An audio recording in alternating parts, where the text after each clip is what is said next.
There is something new. Y'all know those things that be like flying in front of you?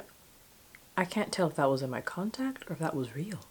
Hello and welcome back to my channel. So the video's pretty self-explanatory. You're probably gallivanting across the internet and wanted to look up how to edit a bomb-ass vlog, and somehow, some way, you ended up on this video right here, and I'm really hoping that you stay for the entire time.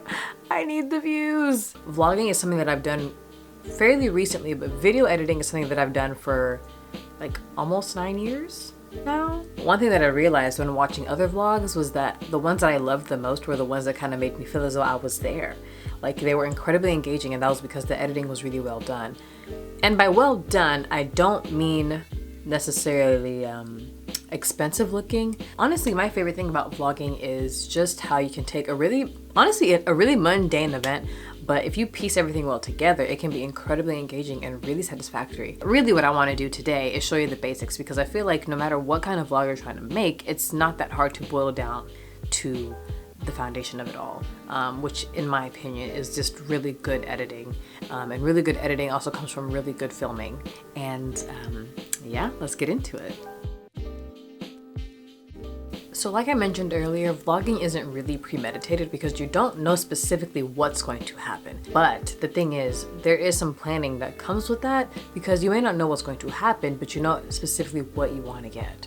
So it's important to just kind of know what things you want to get shots of. What do you want to focus on specifically on this particular thing that you're vlogging about? I feel like just kind of going on a whim will be harder for you in the long run, because you'll just be filming all these random things with no context. And then when you're editing later, you're going to hate yourself, because it's like, how do I slap these together to make it make sense? Pre-production heavily influences your post-production, because I think the easiest part of vlogging is the actual aspect of pressing record and vlogging and videotaping everything. My favorite way to plan for a video is to make a document for it, and I type out everything that I want to get. You could do this easily on your phone in the Notes app, you know, just kind of like make a quick little bullet point of a list of things that you want to get or things you want to see. It's just so much easier whenever you have at least a good idea of what you want to get, and that way you don't have to constantly think on your feet. One thing that I really stress, like more than anything, is getting B-roll. Like, we don't need a whole video of you just holding the camera up like this, you know? And like, no, that's not a good vlog. I need you to bring me with you in this video. I need to experience, or at least feel like I'm experiencing everything you're feeling. What are you seeing? What are you looking at? Like, what are some cool things you saw while you're at this particular location or doing this particular thing? And a really good way to do this is to get shots with a lot of variety, okay? I want a wide shot to establish the scene. I want a close-up of something that you think was really cool and you really want us to hone our focus onto the specific thing. I want a medium shot, you know, maybe just to balance things out. Like, what's going on in between the two? Like, what are some other things that we should acknowledge? Well, shot variety makes your editing look really cool without doing a lot of the work in post-production.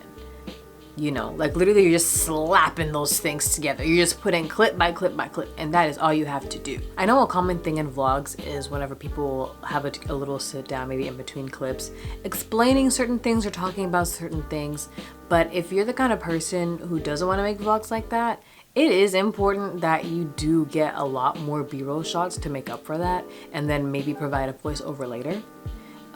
Or closed captioning if you want to do a silent video, that's fine too. But again, like, that just kind of emphasizes the need for B-roll. Like, just get shots of everything. But really, I think the key takeaway with vlogging is literally get creative. Honestly, like, there's so much you can do when it's you and the camera. Like, you don't have to do that much. People think a lot of the work comes from post-production, but a good chunk of that is determined by what you did during the actual filming process. And you can even lessen your load if you just film creatively. And on that note, on the topic of good footage, you do not need an expensive camera to do this. Use your phone. Use your phone. If that's all you have right now, use your phone. Like, it's really okay to just use your phone. You shouldn't be under the impression that good equipment equates to good editing. If the skill isn't there, it just isn't there. Having expensive equipment won't change the fact that your editing may or may not be subpar. You're just kind of editing a subpar video that happens to be in like 1080p. Learn the basics of just how to shoot and you will be fine. You'll be making quality vlogs with very little, which is how so many of your favorite YouTubers started anyway. So just work your way up and just build. Okay, so this brings us to the end of the video. I hope you found it really informative. Hopefully it was engaging enough for you to make it to the very end. And I encourage you to just to make as many vlogs as you can and share them with the world. If you have vlogs that you'd want me to see, by all means let me know. Comment down below your own stuff, your own links or whatever, your information, all that good stuff. And I hope to see you around. So yeah, thank you guys for watching. I'll see you next time.